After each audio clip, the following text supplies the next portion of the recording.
El taller Precision Motors no era un simple establecimiento de reparaciones, era un santuario para máquinas de lujo, un oasis de tecnología y perfeccionismo clavado en el corazón del barrio más acomodado de la ciudad. El suelo, de un gris inmaculado, brillaba bajo las luces LED, reflejando el contorno de supercoches que aguardaban, pacientes, cuidados especializados. El aire no olía a grasa común, sino a una sutil mezcla de cuero pulido, aceite sintético de alto rendimiento y la tensión silenciosa del dinero. Cada herramienta colgaba en su lugar designado con una precisión quirúrgica y el silencio solo se rompía por el zumbido discreto de un diagnóstico electrónico o el clic metálico de una llave de torsión. Era un mundo de orden, prestigio y expectativas altísimas, donde el menor error podía costar una fortuna. En este templo de la ingeniería automotriz reinaba una atmósfera de elitismo casi palpable. Los clientes no eran meros propietarios de coches, eran coleccionistas, magnates y herederos de fortunas, acostumbrados a un nivel de servicio que rozaba la reverencia. Pero este es exactamente el tipo de mundo que historias como la que estás a punto de ver desafían. Queremos demostrar que el genio y el valor no entienden de lujos ni de apariencias. Nuestra meta con este video es alcanzar los 1000 suscriptores para seguir trayendo historias que rompen barreras. Así que, antes de continuar, te pido que te tomes un segundo. Haz clic en el botón de suscribir y comenta ¿desde qué ciudad o país nos estás viendo? Creemos juntos una comunidad que celebra a los héroes silenciosos. Tu apoyo es crucial. En el centro de este universo de alta presión se encontraba el señor Roberto, un hombre de 60 años cuyas manos, aunque marcadas por décadas de trabajo, se movían con la delicadeza de un cirujano. Él era el fundador y el alma de Precision Motors, un mecánico veterano que construyó su reputación a base de honestidad y un talento casi extinto. Sin embargo, en 1970, aquellas últimas semanas, la confianza en su semblante había sido reemplazada por una sombra de preocupación, un desafío específico, un fantasma electrónico en una máquina legendaria, estaba drenando su energía y poniendo a prueba los límites de su vasta experiencia. Sentía el peso del mundo sobre sus hombros, pues el fracaso no era una opción que su cliente más influyente consideraría. La fuente de su angustia era un Ferrari F40, una leyenda roja que reposaba en el elevador central del taller como una fiera adormecida. No era solo un coche, era un ícono, una pieza de historia automotriz, cuyo valor trascendía lo monetario, y estaba enfermo. Un fallo electrónico intermitente, traicionero y aparentemente aleatorio, hacía que su motor V8 biturbo se ahogara sin previo aviso, un defecto que había dejado perplejos a los más renombrados especialistas que el señor Roberto, en su desesperación, había consultado. El coche ya había pasado por innumerables pruebas, diagnósticos y cambios de componentes, pero el problema persistía, burlándose de la lógica y la tecnología, un enigma envuelto en fibra de carbono y diseño italiano. Fue en este escenario de desesperación calculada que Lía, una niña de 12 años, llegó, traída por su madre, Sofía. Su presencia era una disonancia flagrante con el ambiente. Vestía un mono cómodo, manchado con restos de grasa de proyectos pasados, y su cabello estaba recogido en una coleta simple y funcional. No miraba los coches con el asombro de una niña, sino con una intensidad enfocada, sus ojos escrutando las líneas de los motores como si leyera un lenguaje secreto. Su entrada silenciosa apenas fue notada, pero representaba la antítesis de todo lo que aquel lugar valoraba. La simplicidad contra la opulencia, la intuición contra la formalidad. Para Lía, el brillo de los coches de lujo era irrelevante. El estatus, el precio, la marca, todo eso era ruido de fondo que su cerebro eficientemente filtraba. Lo que la cautivaba era el alma de la Máquina, la compleja sinfonía de piezas que trabajaban en armonía, mientras el señor Roberto veía un problema que amenazaba su reputación. Lía veía un rompecabezas fascinante. No hacía contacto visual con las personas a su alrededor, su atención completamente capturada por el rugido imperfecto del motor del F-40 que había oído en una prueba anterior. En su mundo, la lógica de la mecánica era más clara, más honesta e infinitamente más interesante que las complicadas e impredecibles interacciones sociales. Ella oía los motores como un director de orquesta oye a su orquesta, identificando la nota disonante que nadie más podía percibir. Su genialidad no era académica, sino visceral. Una conexión profunda con el funcionamiento interno de las cosas. No necesitaba la comprensión de los demás, solo quería la oportunidad de demostrar de lo que era capaz. Es increíble cómo talentos así pueden florecer en los lugares más inesperados, ¿verdad? ¿De qué ciudad o país estás viendo esta historia y presenciando el viaje de Lía? Si historias como la de ella te inspiran, considera suscribirte al canal. Tu apoyo nos ayuda a seguir trayendo relatos que demuestran que la verdadera capacidad no tiene etiquetas. La habitación de Lía en su casa, en un barrio sencillo a kilómetros de distancia de aquel mundo de lujo, era un reflejo de su mente. Las paredes no estaban decoradas con pósteres de ídolos del pop o estrellas de cine, sino con diagramas detallados de sistemas de transmisión y esquemas de motores que ella misma dibujaba con una precisión impresionante. Piezas de radio, relojes antiguos y pequeños motores desmontados cubrían su escritorio. Desde muy pequeña, su pasión no eran las muñecas, sino las cajas de herramientas. No jugaba a las casitas. Construía pequeños vehículos impulsados por gomas elásticas, probando conceptos de par y tracción con una seriedad que asombraba a los adultos a su alrededor. Su madre, Sofía, era la roca sobre la que se equilibraba el mundo de Lía. Una mujer de fuerza silenciosa y mirada gentil, Sofía nunca vio el autismo de su hija como una limitación, sino como la llave a un universo particular y extraordinario. Mientras otros veían a una niña callada y distante, Sofía veía una mente brillante, inmersa en un enfoque que el mundo neurotípico rara vez alcanzaba. Fue ella quien incentivó la pasión de Lía, comprando libros de ingeniería en librerías de segunda mano y defendiéndola con una ferocidad serena de miradas prejuiciosas y comentarios malintencionados. Ella era la traductora de Lía para el mundo y del mundo para Lía, siempre garantizando que su hija tuviera el espacio seguro para ser exactamente quien era. La decisión de llevar a Lía a Precision Motors fue un acto de fe de Sofía. Había escuchado las conversaciones afligidas entre su esposo y el señor Roberto, un viejo amigo de la familia. Sabiendo la naturaleza irresoluble del problema del Ferrari y conociendo la capacidad única de su hija para ver lo que otros no veían, sintió que era una oportunidad, no por dinero o reconocimiento, sino para que Lía pudiera interactuar con un desafío a su altura.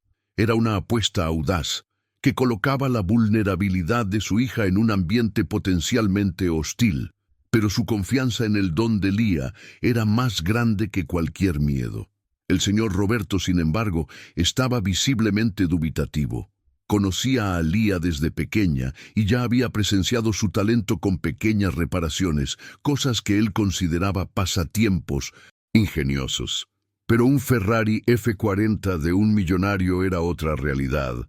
El miedo a la reacción del dueño del coche, el infame Arthur Bittencourt, lo paralizaba. «Sofía, aprecio la intención de verdad», susurró, mirando nerviosamente hacia la entrada del taller. «Pero Arthur es difícil. No lo entendería. Vería a una niña cerca de su tesoro y tendría un colapso. Mi reputación, mi taller, todo está en juego aquí». Su escepticismo era una barrera de protección, forjada por el miedo.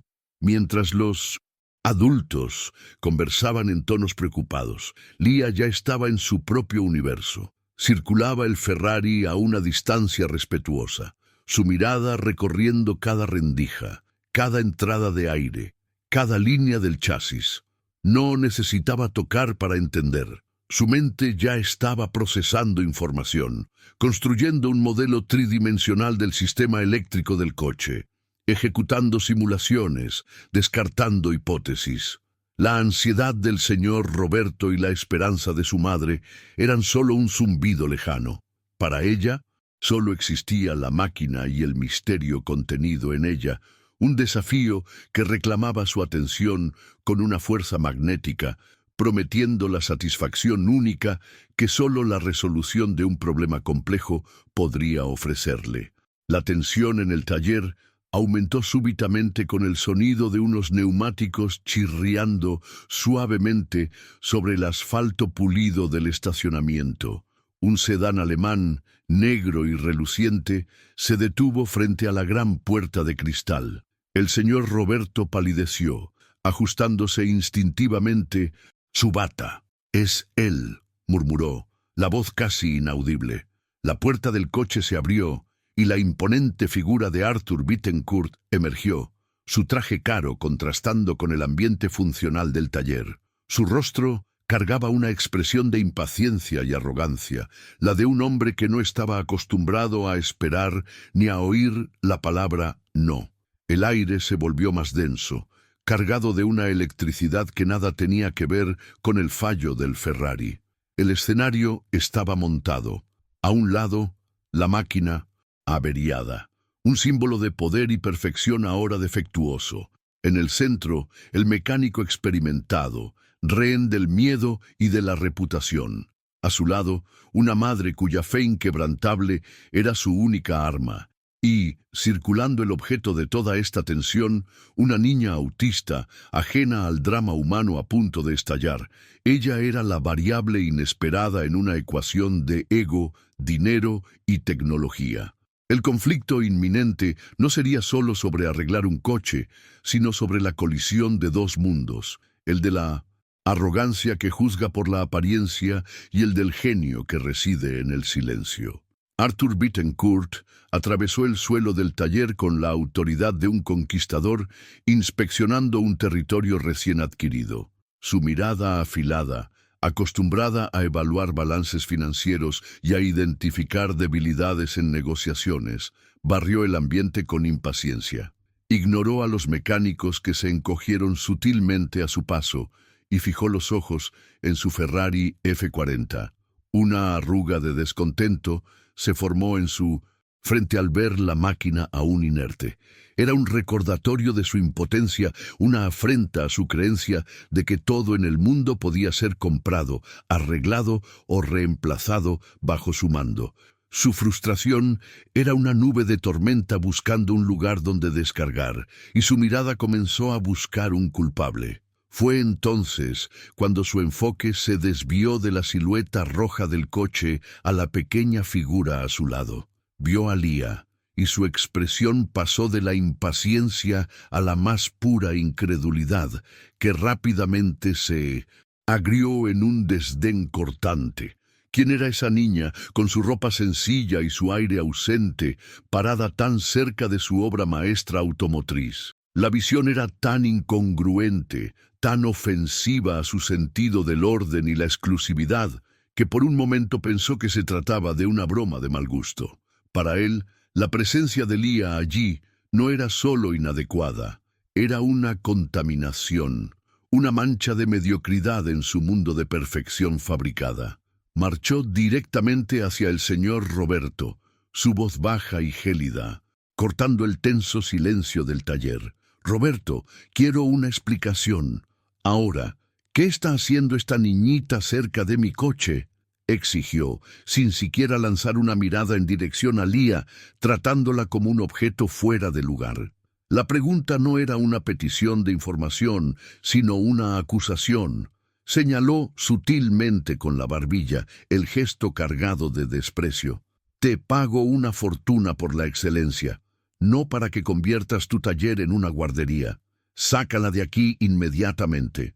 La amenaza implícita flotaba pesadamente en el aire. El señor Roberto, un hombre normalmente tan seguro en su dominio, tartamudeó. Señor Bittencourt, por favor, cálmese. Esta es Lía. Ella tiene un don, una forma especial con los motores. Con todo respeto, todos los especialistas que llamé han fallado. Nosotros pensamos que tal vez ella podría ver algo que nosotros no hemos visto. Las palabras salieron apresuradas, tropezando unas con otras, sonando débiles y desesperadas incluso para sus propios oídos.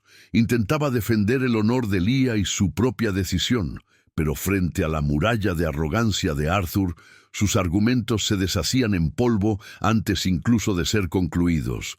Arthur soltó una risa corta y amarga, un sonido desprovisto de cualquier alegría. ¿Un don?, se burló, interrumpiendo a Roberto sin ceremonia. Se giró y caminó lentamente hacia Lía, que permanecía enfocada en el coche, aparentemente ajena a la tormenta que se formaba a su alrededor. Arthur la rodeó como un depredador, su sonrisa ensanchándose en una máscara de escarnio. La atención de todos en el taller, desde los mecánicos hasta los pocos clientes que esperaban, estaba ahora clavada en esa escena. El aire se volvió pesado, cargado de humillación inminente. Sofía, la madre de Lía, dio un paso adelante, pero se detuvo, sabiendo que cualquier intervención podría empeorar la situación. Inclinándose ligeramente, pero manteniendo la voz alta para que su pequeño espectáculo tuviera una audiencia, Arthur continuó su actuación. ¿Un don para arreglar lo que los mejores ingenieros de Italia y Alemania no pudieron? ¿Un coche que vale más que el barrio entero de donde probablemente vienes?, dijo, su voz goteando sarcasmo. Miró al señor Roberto. ¿Oíste eso, Roberto? Tenemos una vidente de la mecánica en nuestras manos. Una niña que va a resolver un enigma electrónico que costó decenas de miles de dólares en diagnósticos inútiles. Cada palabra era un golpe, diseñado para disminuir y ridiculizar. Luego, miró directamente a Lía, aunque ella no le devolvió la mirada. La idea cruel floreció en su mente, una forma perfecta de exponer lo absurdo de la situación y castigar la insolencia de Roberto. ¿Sabes qué? Voy a entrar en tu fantasía, declaró. Tú, niñita, dijo la palabra niñita cargada de condescendencia. Si arreglas mi coche, esta máquina que nadie en el planeta parece poder reparar, te doy $1.000.000. Dinero en efectivo, para que te compres todas las muñecas y dulces que quieras. La oferta era una broma, una hipérbole para subrayar lo imposible, y entonces vino el golpe final, la cláusula que revelaba su verdadera intención. Pero, continuó, la sonrisa desapareciendo para dar paso a una expresión fría y dura. Si fallas, si tocas una sola herramienta y no lo consigues, quiero que tú y tu familia de soñadores desaparezcan de mi vista. No vuelves a pisar este taller nunca más, y nunca más te acercas a nada que valga más que tus zapatos viejos. ¿Tenemos un trato? Extendió la mano, no para un apretón, sino como un rey decretando una ley.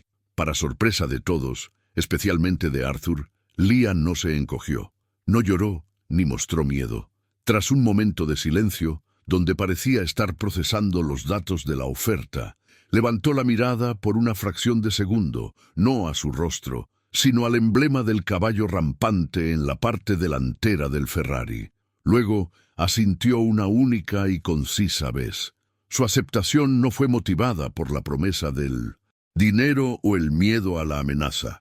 Para ella, Arthur Bittencourt acababa de darle el permiso oficial para hacer lo que más deseaba en el mundo, resolver ese rompecabezas.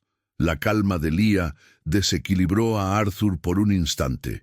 Esperaba una reacción emocional, lágrimas, una retirada humillada. La aceptación silenciosa y enfocada de ella era algo que no sabía interpretar, confundiendo su concentración con ingenuidad o discapacidad intelectual. Su arrogancia regresó con toda su fuerza. «Genial.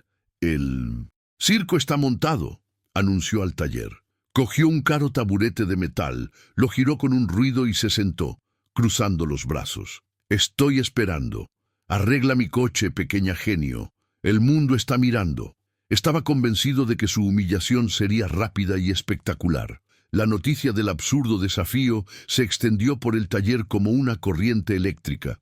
Los mecánicos se miraron entre sí, una mezcla de lástima y mórbida curiosidad en sus rostros. Algunos negaban con la cabeza, incrédulos ante la crueldad de Arthur, mientras que otros compartían secretamente su escepticismo. ¿Quién era esa niña para desafiar las probabilidades de forma tan espectacular? El taller, antes un lugar de trabajo enfocado, se había transformado en una arena. Cada persona presente era ahora una espectadora, esperando el resultado de una apuesta que involucraba mucho más que dinero. Involucraba orgullo, prejuicio y la dignidad de una niña. Sofía observaba todo con el corazón en un puño. Cada insulto de Arthur era un cuchillo en su pecho, pero se mantuvo firme, su rostro una máscara de neutralidad forzada. Conocía a su hija. Sabía que detrás de ese exterior silencioso había una mente que se movía a una velocidad y con una claridad que hombres como Arthur jamás podrían concebir. Cuando Leah aceptó el desafío, Sofía apretó los puños a los costados, una oleada de orgullo feroz mezclada con un miedo paralizante. Intercambió una mirada rápida con su hija, un canal de comunicación silencioso que decía: «Estoy aquí, creo en ti». Leah, impermeable al drama, se acercó al señor Roberto. Su voz era baja pero clara, sin rastro de vacilación. «Voy a necesitar un osciloscopio de 4 canales, un sensor de vibración piezoeléctrico, un destornillador de precisión con punta de cerámica y un soldador de baja temperatura», enumeró, los términos técnicos sonando extraños en su joven voz. La lista era específica e inusual, no las herramientas estándar que un mecánico tomaría primero para este problema. El señor Roberto, ahora un aliado coaccionado, solo asintió, corriendo a buscar el equipo, su escepticismo inicial comenzando a ser corroído por una chispa de esperanza. Arthur se burló abiertamente. «Escuchen eso, hasta tiene un guión memorizado. ¿Qué sigue? ¿Va a pedir un reactor de arco en miniatura?», comentó ácidamente a uno de los mecánicos, que rió sin gracia.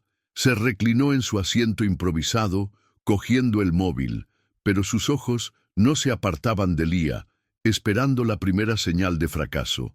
Estaba listo para saborear el momento en que ella admitiera la derrota, el momento en que le demostraría al mundo que el orden natural de las cosas, los ricos y poderosos en la cima, los demás en su debido lugar, era correcto. Fue en este momento de inmensa presión que la verdadera fuerza de Leah se reveló. Parecía tener un filtro interno, capaz de silenciar el ruido del mundo exterior para enfocarse en la tarea. Cada palabra de duda que oía no la quebraba. Al contrario, parecía afinar su concentración. Sabía que el verdadero desafío no era el hombre arrogante sentado a pocos metros, sino demostrarse a sí misma que su percepción del mundo era válida.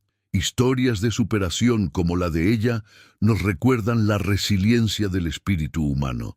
Si crees en el poder de nunca rendirse, suscríbete a nuestro canal. Tu apoyo es fundamental para que podamos seguir compartiendo relatos que inspiran. Leah no comenzó abriendo un manual ni conectando un ordenador al puerto de diagnóstico del coche, como todos los demás especialistas habían hecho. En cambio, tomó el sensor de vibración, un pequeño disco metálico, y con una delicadeza sorprendente comenzó a deslizarlo sobre diferentes partes del bloque del motor y de la carcasa de la transmisión. Cerró los ojos, su cabeza ligeramente inclinada, como si estuviera intentando escuchar una conversación secreta dentro del metal. Su otra mano reposaba ligeramente sobre la carrocería, sintiendo el coche, conectándose a él de una forma que la ciencia convencional no podría explicar fácilmente. Los otros mecánicos observaban completamente perplejos. La escena era extraña. Estaban acostumbrados a seguir procedimientos, a confiar en datos y códigos de error. El enfoque de Lia era empírico, intuitivo, casi místico. «Esto no tiene sentido», murmuró uno de ellos a otro. «Es como intentar hacer un diagnóstico con brujería». La desconfianza era palpable.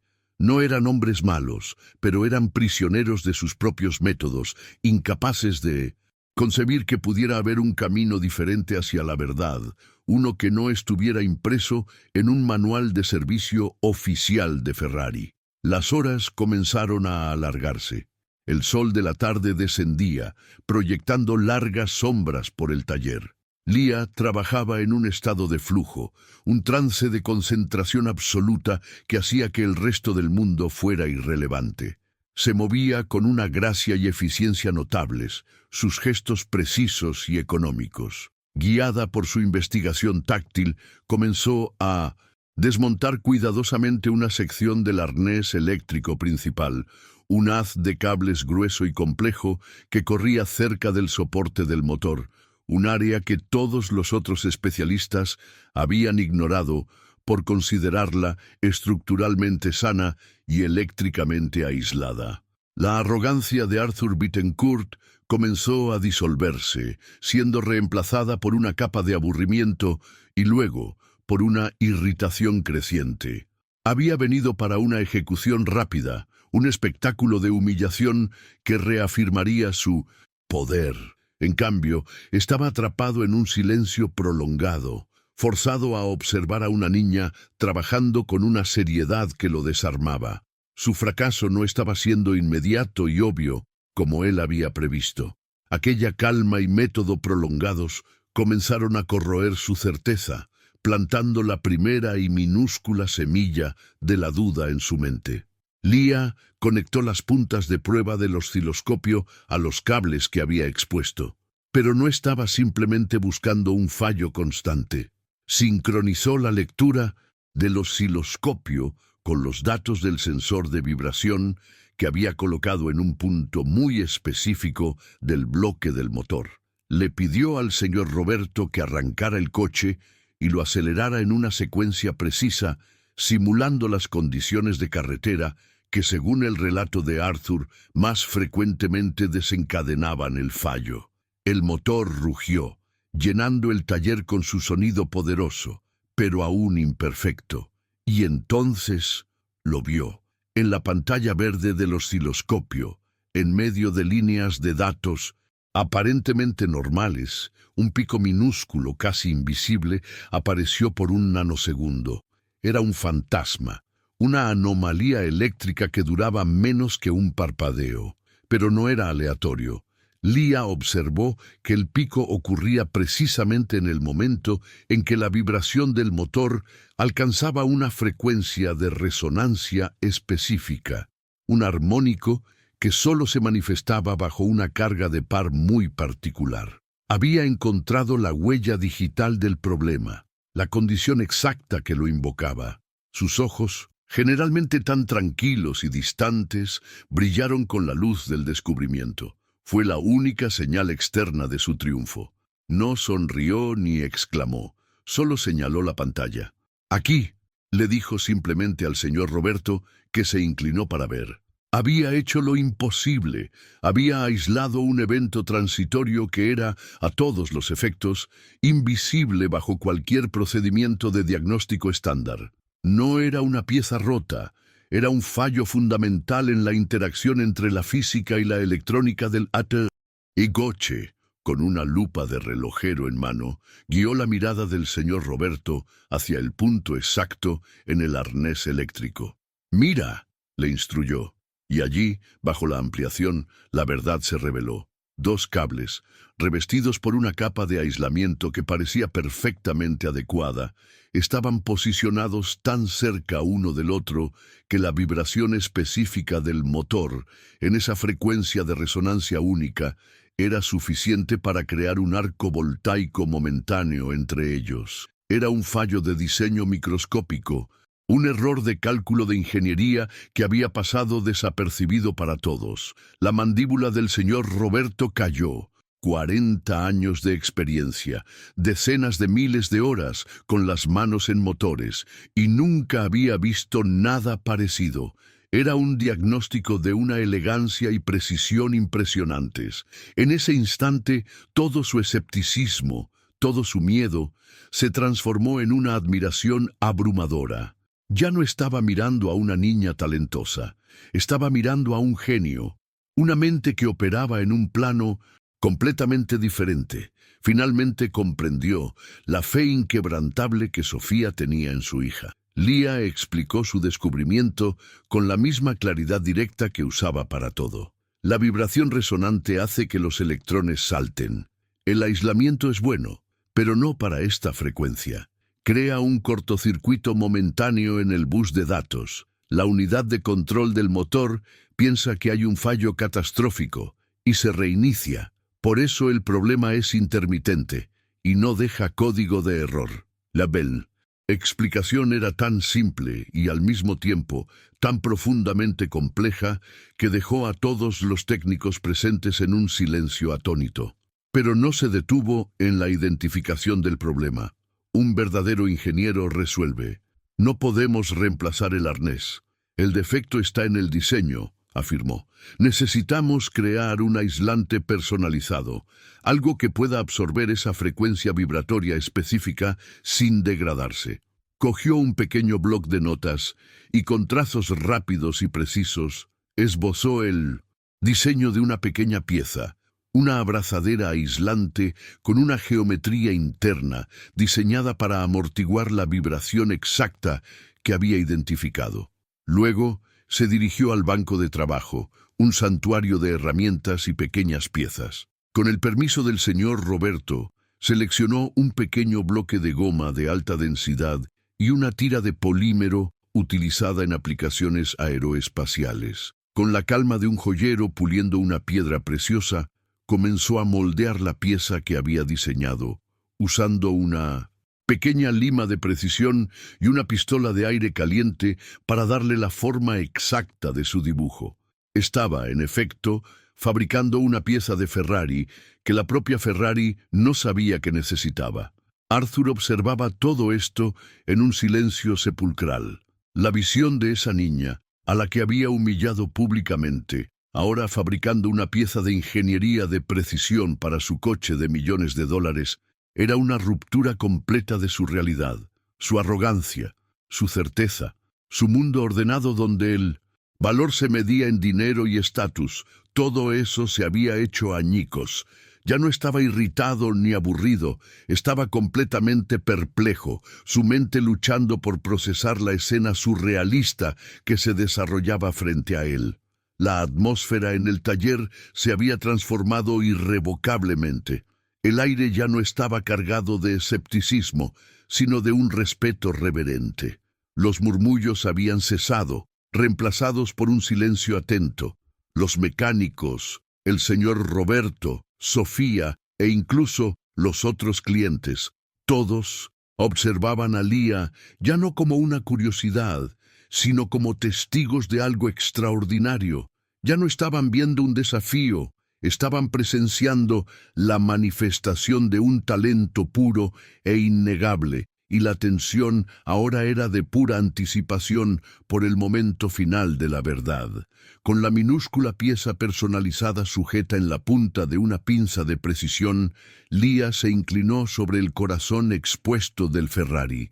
El mundo a su alrededor había desaparecido por completo, convirtiéndose en un borrón silencioso. Solo ella, la máquina y la solución existían. Sus manos, que parecían demasiado delicadas para ese ambiente, se movían con una firmeza inquebrantable, un contraste directo con la ansiedad que flotaba como una niebla sobre todos en el taller. La pequeña pieza oscura que sostenía, fruto de su percepción única, era la llave, el punto de apoyo sobre el cual todo el peso de ese desafío imposible iba a girar. Era la materialización de su genialidad silenciosa. La instalación fue un acto de microcirugía. Los ojos de todos estaban fijos en sus movimientos, presenciando una pericia que desafiaba su edad y su apariencia. Con una respiración lenta y controlada, guió el aislador a través de la maraña de cables, posicionándolo exactamente en el punto de fallo que había diagnosticado. Un clic suave, casi inaudible, señaló que la pieza estaba en su lugar. El silencio en el taller era tan absoluto que el sonido pareció un trueno. Ella no demostró emoción, solo prosiguió con la tarea. Su concentración, una fuerza de la naturaleza por sí sola, inmune a la presión abrumadora del momento. Tras fijar el aislador, comenzó a reensamblar la protección del arnés eléctrico con la misma metodología y calma. Cada clip se encajó en su lugar. Cada tornillo fue apretado con el par correcto, su memoria muscular guiando cada acción. En pocos minutos, el compartimento del motor parecía intacto, como si ninguna intervención hubiera ocurrido. Su trabajo era invisible, limpio, perfecto.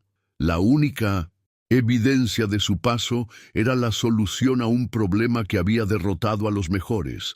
Luego, de forma metódica y deliberada, limpió y guardó cada una de las herramientas que usó, restaurando el orden en su pequeña estación de trabajo.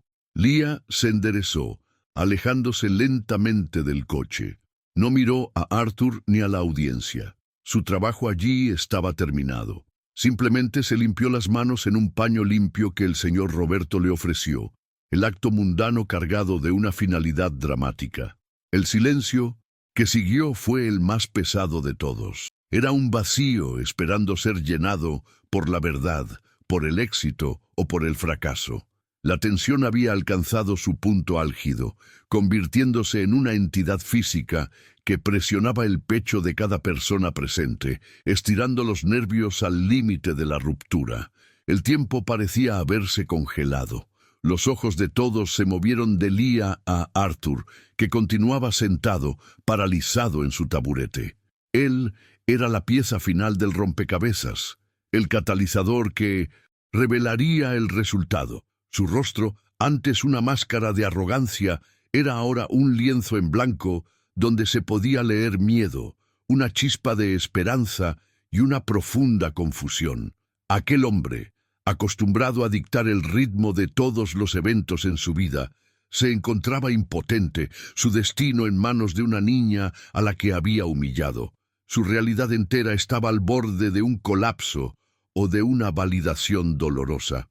A su lado, el señor Roberto parecía haber envejecido 10 años. Sus manos estaban unidas en una plegaria silenciosa, los nudillos blancos por la fuerza con que las apretaba.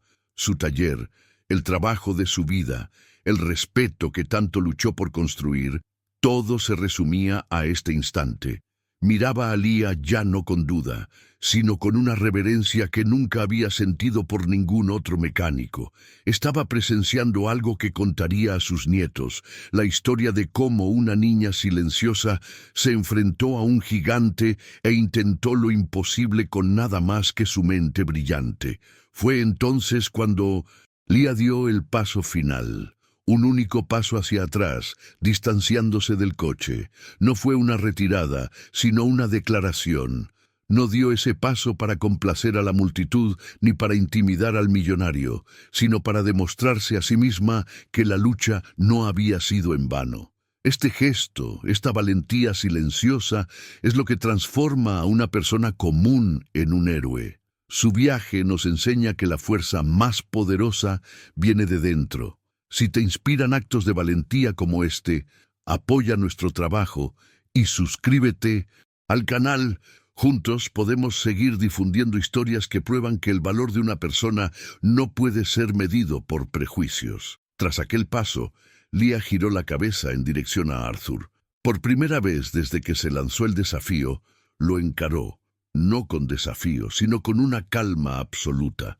En ese momento, la dinámica de poder en la sala se invirtió por completo.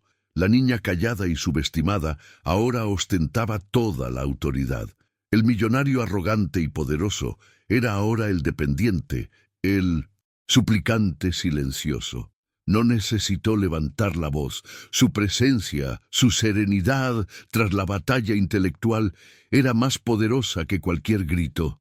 El control de la situación había pasado irrevocablemente a sus manos. Su voz, cuando finalmente rompió el silencio, era suave, pero resonó por todo el taller como si hubiera sido amplificada. «Puede arrancar el coche ahora». No era una petición, ni una sugerencia, ni una pregunta. Era una orden, una afirmación tranquila de un hecho consumado. Era la voz de alguien que conocía el resultado antes incluso de la prueba, la voz de la certeza, nacida no de la arrogancia, sino del conocimiento puro y aplicado. La simple frase flotó en el aire, una invitación irrefutable al momento de la verdad. Arthur fue tomado por sorpresa por la autoridad tranquila en su voz. Sus ojos se abrieron de par en par por un instante. La miró a ella, a su rostro sereno, y luego al coche, el objeto de su obsesión y frustración. Una guerra silenciosa y furiosa tenía lugar dentro de él. Obedecer su orden era admitir la posibilidad de su propio error monumental. Negarse sería un acto de cobardía, una admisión de que temía la verdad. La mirada de todos en el taller era un peso sobre sus hombros, forzándolo a una decisión. La vacilación duró una eternidad contenida en pocos segundos. Su mente, normalmente rápida y decisiva, estaba atascada en un pantano de emociones conflictivas. El eco de sus propias palabras arrogantes, «si arreglas mi coche», zumbaba en sus oídos. Podía sentir el juicio silencioso de cada persona en la sala. Finalmente, exhalando un suspiro tembloroso que delató su ansiedad, se puso de pie. Moviéndose con una rigidez inusual, como un autómata, caminó hacia la puerta del conductor del F-40. El clic de la puerta del coche al abrirse sonó como un disparo en el silencio opresivo. Arthur se deslizó en el asiento del conductor, un lugar que era su trono, pero que ahora parecía el banquillo de los acusados. El olor familiar a cuero y metal de su santuario particular estaba impregnado de una nueva tensión. Puso las manos en el volante, sus nudillos blancos. Sus ojos se enfocaron en el panel de instrumentos, un campo de batalla donde las luces de advertencia habían librado una guerra de desgaste contra su paciencia y su cartera. Su mano derecha se movió hacia la llave en el contacto. El movimiento fue lento, reacio. Podía sentir el pulso martilleando en sus sienes. Lanzó una última mirada hacia afuera, a la figura inmóvil de Leah, que simplemente observaba, su expresión ilegible, su calma un espejo para la tormenta interior de él. Cerró los ojos por un breve instante, como si rezara una plegaria o se preparara para un impacto. Luego, con un movimiento final y decidido, giró la llave. Hubo un milisegundo de silencio absoluto, la calma antes de la tormenta. Y entonces, el sonido, no el ahogo enfermizo y el fallo que todos se habían acostumbrado a esperar, sino una ignición instantánea, explosiva y visceral. El motor V8, biturbo del Ferrari, despertó de su coma con un rugido furioso, una declaración de poder que sacudió el aire del taller. El sonido era limpio, brutalmente fuerte y sobre todo perfectamente estable. Era el sonido de la salud, de la perfección mecánica, un sonido que nadie allí había oído jamás de esa máquina. El motor no vaciló, se asentó en un ralentí poderoso y constante, un ronroneo profundo y gutural que vibraba a través del suelo de hormigón. No había titubeos, ni caídas de revoluciones, ni la menor vacilación. Arthur miró el salpicadero estupefacto. Ninguna luz de advertencia, ningún mensaje de error. Todo estaba como debía ser. El fantasma que atormentaba su preciosa máquina había sido exorcizado por completo. El silencio atónito de Arthur dentro del coche contrastaba con el glorioso ruido del motor. En un gesto casi involuntario, movido por años de costumbre y una necesidad desesperada de confirmar el milagro, Arthur pisó el acelerador. El motor respondió instantáneamente. El que ronroneo explotó en un grito agudo y desgarrador, una nota musical de alto rendimiento que subió de revoluciones con una ferocidad y pureza impresionantes. Aceleró una y otra vez, y la respuesta fue siempre la misma, impecable, inmediata, perfecta. El coche no estaba solo arreglado, estaba transformado, renacido, más perfecto de lo que él jamás recordaba. El abrumador sonido del motor finalmente fue superado por otro. Primero, un suspiro colectivo, un jadeo de asombro compartido por todos los espectadores. Luego, un murmullo de incredulidad que rápidamente creció y estalló en un aplauso estruendoso y espontáneo. Los mecánicos, el señor Roberto con lágrimas en los ojos, los otros clientes, todos aplaudían, no solo por el coche, sino por la niña. Aplaudían el genio, la valentía, la increíble y poética inversión de expectativas de la que acababan de ser testigos. La justicia se había hecho, no en un tribunal, sino en el suelo de un taller. El sonido del motor del Ferrari, ahora perfecto, fue finalmente silenciado por la mano temblorosa de Arthur. El silencio que se instaló en el taller era de una calidad completamente diferente al anterior. La tensión se había disipado, reemplazada por un profundo sentimiento de asombro y reverencia que flotaba en el aire. Por un largo momento, Arthur permaneció inmóvil dentro del coche, mirando el panel oscuro, las manos aún en el volante. Estaba procesando la magnitud de lo que había sucedido.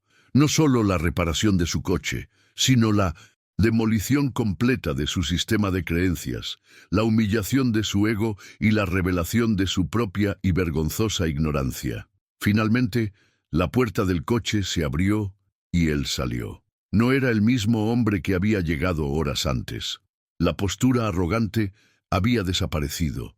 Sus hombros estaban caídos y sus movimientos eran lentos, como los de alguien que carga un nuevo y pesado fardo. Su rostro estaba pálido, y en sus ojos ya no había escarnio, sino una vulnerabilidad impactante.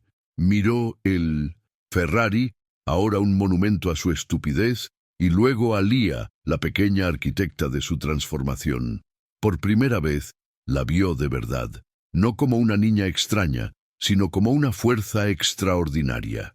Ignorando los aplausos que habían disminuido a un silencio expectante, Arthur caminó hacia Lía, deteniéndose a una distancia respetuosa. Se aclaró la garganta, y cuando habló, su voz ya no era el trueno arrogante de antes, sino un murmullo bajo, cargado de un remordimiento genuino.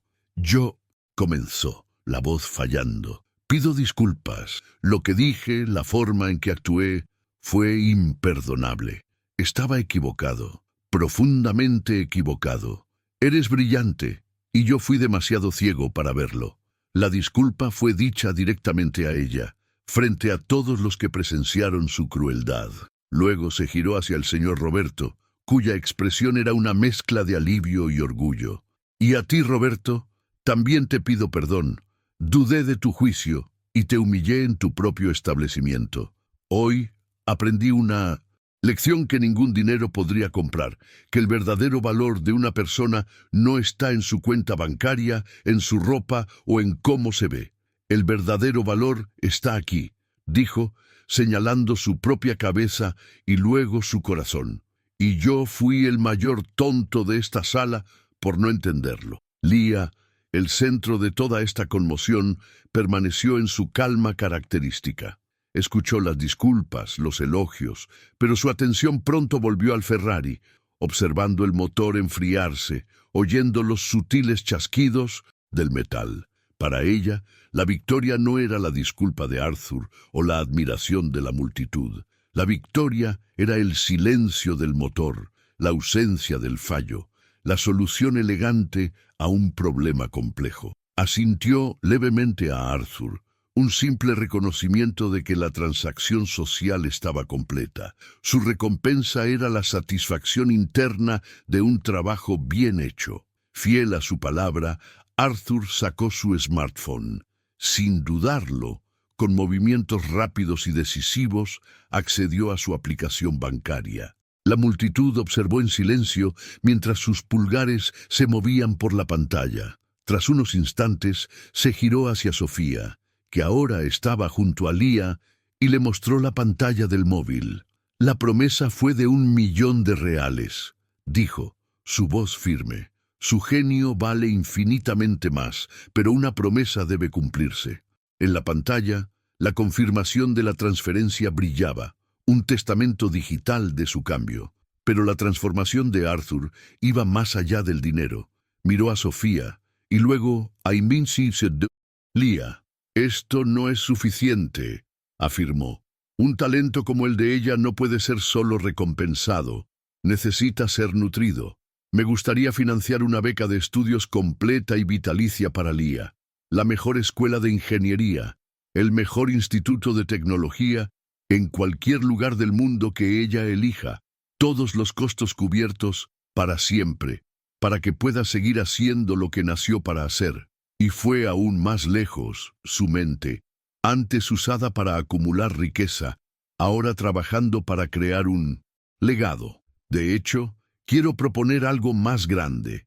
Quiero crear una fundación a nombre de Lía, una institución financiada por mí, dedicada a encontrar y apoyar a jóvenes con mentes extraordinarias como la de ella, especialmente aquellos en el espectro autista que la sociedad tantas veces ignora o subestima.